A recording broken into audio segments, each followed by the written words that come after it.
Dua pelaku curanmor ini masing-masing berinisial MA dan AC.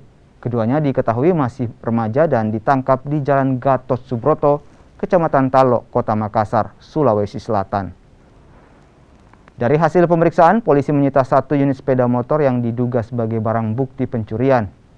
Pelaku pun diketahui sudah kerap melakukan aksi pencurian. Mereka menjual barang curian tersebut melalui media sosial.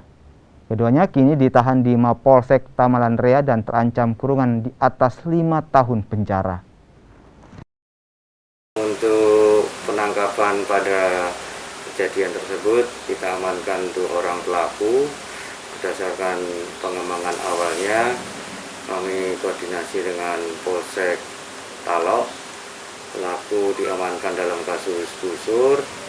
Akhirnya kita mendapatkan informasi ternyata orang tersebut termasuk salah satu pelaku curanmor yang ada di wilayah Polsek Tamalan Rea. Ada berapa barang bukti yang disita polisi? Jadi untuk sementara kita amankan 1 kendaraan dan kita lakukan pengembangan